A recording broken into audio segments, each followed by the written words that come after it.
4 hal yang membuat law of attraction tidak berfungsi.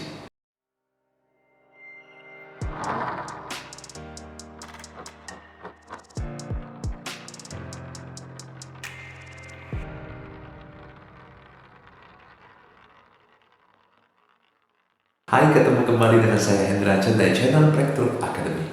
Kalau Anda baru di channel ini, jangan lupa subscribe dan nyalakan loncengnya. Kemarin ada yang tanya saya tentang sebuah video yang dibuat oleh Denny Santoso, ya. Waktu influencer sangat terkenal, ya, ahli digital marketing. Dia bahas tentang bahwa law of attraction itu tidak bisa berfungsi kalau kita berharap. Namun dengan bersyukur, law of attraction akan berfungsi. Baik, ya. Saya akan membahas dari sudut pandang saya. Tentunya bukan ngomong benar salah, namun biarlah ini melengkapi pemahaman Anda. Jika Anda bisa menggunakan law of attraction lebih bagus untuk mendobrak, ya, batasan-batasan dalam diri Anda dan meraih apa yang Anda inginkan dalam hidup Anda. Setuju? Oke. Nah, ngomong law of attraction, ya, sebenarnya konsep sebenarnya di atas 19 sudah ada. Oke. Konsep law of attraction ini sebenarnya sudah ada. Bahkan sebenarnya agak-agak mirip, ya, dengan konsep berdoa. Konsep doa sebenarnya. Nah, dari konsep law of attraction dia menawarkan 3 prinsip, ya, 3 prinsip. Yang pertama bahwa like attract like, yang sama akan menarik sama, yang negatif narik yang negatif, yang positif narik yang positif. Oke. Nah, kemudian orang berpikir begini, saya mikirin saya mau uang 10 juta, kok nggak dapat, ya? Saya pengen punya bisnis yang bagus, kok nggak dapat, ya?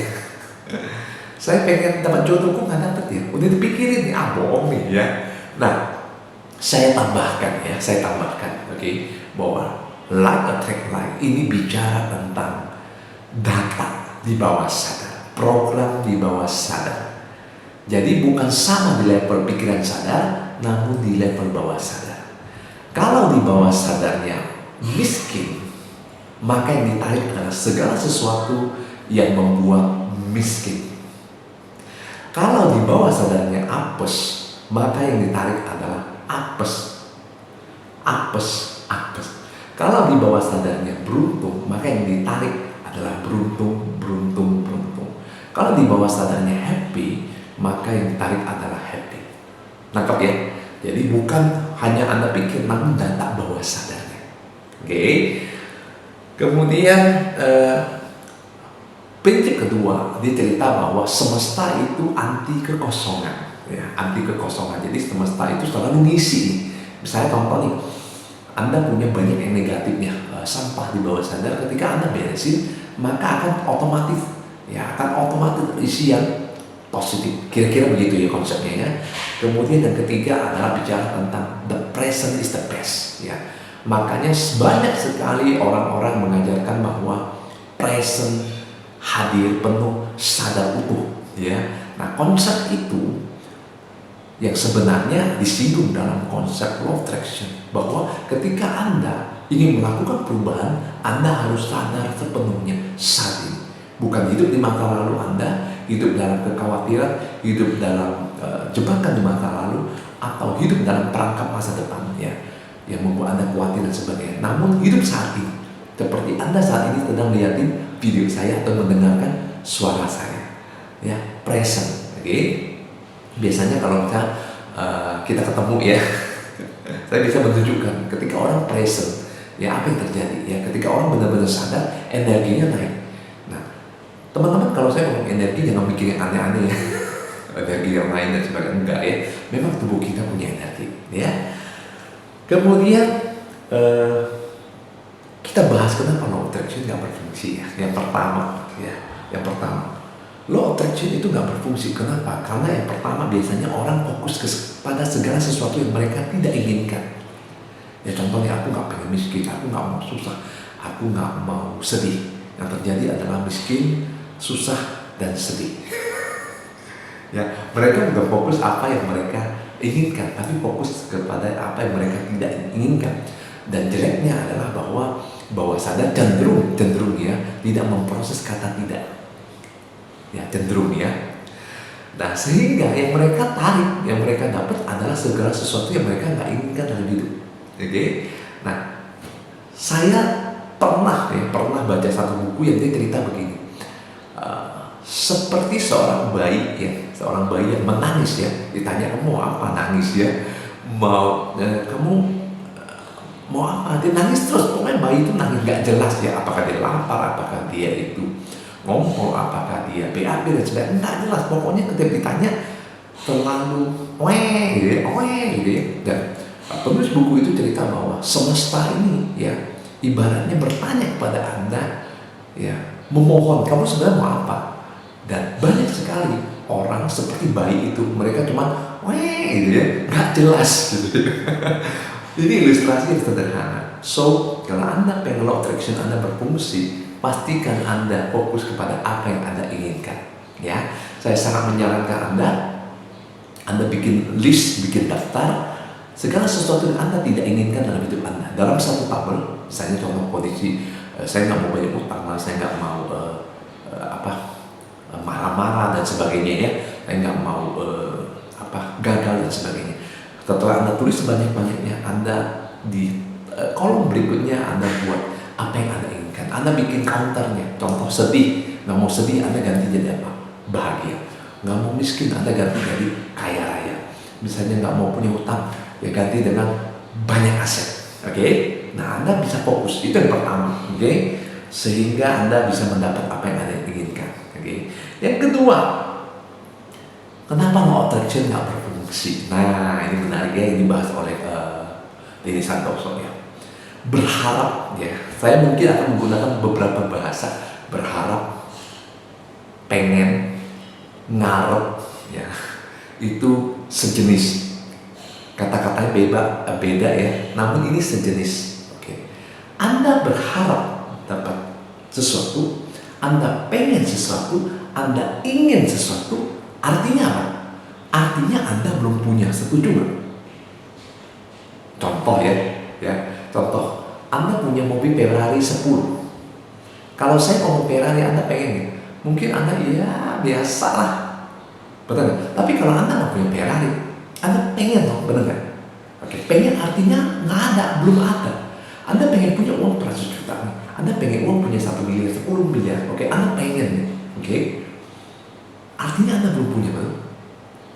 Ya, kecenderungan orang memang pada dasarnya belum punya. Kalau mereka udah punya, biasa aja lah, kok bisa pegang uang 10 miliar, biasa aja. Nangkap ya, teman-teman? Nah, sebenarnya ketika kita pengen, ketika kita ngarep, ketika kita ingin banget ya, ngokok banget, sebenarnya kita nggak punya. Dan itu menunjukkan bahwa kita di dalam mentalitas berkekurangan, scarcity, mentalitas miskin. Oke? Nah, kalau saya tarik ke, Anda bisa cek video saya tentang Servo Mechanism, uang butuh saya, kenapa uang saya lagi terus, oke? Kenapa saya makin hemat kok uangnya makin habis ya? Ada cek beberapa video saya.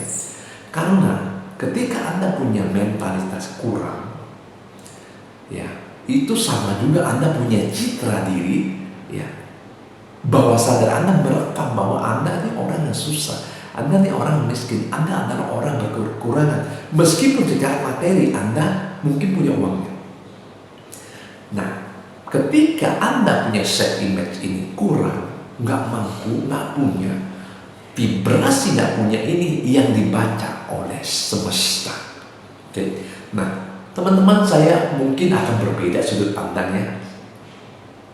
Ketika saya bicara semesta, ya saya nggak bicara tentang Tuhan, ya supaya nyambung, supaya kita nyambung ya. Ketika saya bicara semesta adalah sebuah medan, ya sebuah dunia, sebuah aturan yang diciptakan oleh Sang Pencipta, Tuhan itu sendiri. Ketika Anda tahu cara kerja semesta, ciptaan ini, medan ini, oke, Anda bisa menikmati banyak hal yang baik, banyak hal yang bagus, banyak fasilitas yang bagus yang sudah disediakan di semesta. Oke, nah sehingga self image Anda itu dibaca oleh semesta. Saya pernah cerita begini ya, saya makan nasi kuning ya, saya udah makan nasi kuning di tempat itu kurang lebih hampir 30 tahun. Jadi, nah hari ini saya makan nasi kuning, saya bilang, Mbak, nasinya setengah, telurnya setengah ya. Besoknya saya datang lagi, saya mau makan lontong. Karena ramai saya nunggu, saya udah duduk, ya pas sepi saya disajikan nasi kuning kembali. Loh kok bisa? Karena orangnya ingat. Ini si Hendra nih kalau datang ya pasti pesan nasi kuning, nasi setengah, telurnya setengah. Nah, semesta tuh baca begitu, Bapak Ibu, ya teman-teman, ya rekan-rekan, semesta baca begitu. Kalau mentalitasnya ini orang kere, ya di bawah sadarnya ya tersimpan begitu ya, maka semesta akan memproses ini. Oke, kemudian, ya, kenapa tadi kan bahasanya adalah ngarep itu, ya cancel doa, cancel law of attraction dan sebagainya ya, karena tadi sudah jelasin ya. Jadi kalau Anda pengen law of attraction ya, law of attraction Anda jalan, Anda pengen law of attraction itu berguna, berfungsi dan powerful, ya Anda mesti melepaskan keinginan ngarep ini, dilepasin ya. Saya tidak mengatakan Anda tak boleh punya, saya tidak mengatakan itu. Namun keinginan, desire, ngarep, pengen ini yang bikin Anda kayak orang kecanduan, ya itu justru membuat Anda dalam energi yang rendah. Ya. Dalam bukunya Power versus Force, David Hawkins cerita bahwa desire, keinginan, ngarep, pengen, berharap ini ada di level force. Sehingga ketika Anda punya ini, ya Anda punya pengen ngarep ini, Anda sebenarnya diperbudak oleh keinginan Anda. Anda sebenarnya budak. Oke. Nah, ketika semesta membaca Anda budak, Anda nggak bisa kaya. Budak mana yang kaya? Oke. So, ya benar nggak pernyataannya saya bilang itu benar. Oke. Nah, kemudian kenapa sih dikatakan mesti bersyukur ya? Saya pikir banyak sekali ajaran-ajaran agama yang ngajarin kita untuk bersyukur. Betul ya? Ngajarin untuk bersyukur, ngajarin untuk apa yang kita miliki kita syukuri dan sebagainya. Nah, ini sebenarnya ngajarin apa sih? Ngajarin kita bahwa kita tuh sudah punya, kita nih sudah ada, kita nih sudah memiliki banyak. Nah, sebenarnya mentalitas yang dibangun adalah mentalitas punya, ada. Jadi kalau dapat nggak dapat is okay.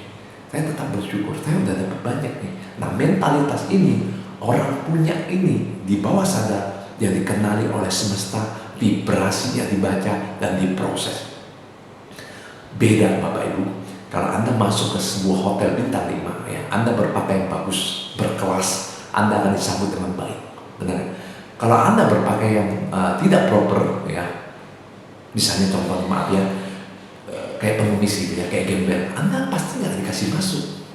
Meskipun uang Anda banyak gitu ya, Anda nyamar gitu, kemungkinan nggak dikasih masuk. Nah, kira-kira semesta memprosesnya seperti itu. Oke, kemudian yang ketiga, ngomongin tentang hal-hal yang dilakukan, yang diajarkan di dalam buku The Secret ya. Ada ask yang minta, gitu, minta apa yang diinginkan, believe, ya yakin, kemudian reaching, ya ask, believe, reaching. Nah, kayak begitu ya konsep yang diajarkan di buku The Secret. Nah, kenapa ini bisa gagal? Oke, karena banyak orang tidak yakin, ya, tidak yakin, nggak beli. Kita dalam kehidupan beragama diajarkan untuk beriman, betul ya? Orang beriman, ya, itu bisa memindahkan gunung gitu ya. Orang beriman bisa dapat banyak miracle, keajaiban dan sebagainya. Nah, dia nggak yakin, oke, nggak yakin, sehingga dia bisa menghalalkan semua cara. Dia stressful dan sebagainya. Kenapa? Dia nggak yakin. Dia tidak sungguh-sungguh percaya bahwa apa yang dia inginkan, doanya itu akan dikabulkan. Dan dia tidak percaya, dia tidak melihat bahwa Sang Pencipta akan memberikan yang the best untuk dia. Dia nggak yakin, cuma dia ragu. Nah, ini yang membuat gagal. Ya, memang ya ngomongin beli sih gampang, tapi sekarang gua nggak beli, gua ragu. Ya, bagaimana Anda tahu Anda ragu? Sedikit-sedikit Anda ngomong, ini terkabul nggak ya? Bisa nggak ya utang gua lunas? Gimana caranya ya? Bisa nggak gua closing? Bisa nggak gua capai target gua dalam waktu yang sangat dekat seperti ini? Nah, ngomongan ini sebenarnya menimbulkan keraguan. Tidak ada keyakinan, maka tidak akan terjadi. Oke? Nah, enaknya sekarang ya, ketika saya mendalami banyak sekali ilmu-ilmu pengembangan diri, ya terutama ilmu terapi dan sebagainya. Kalau saya nggak yakin gimana?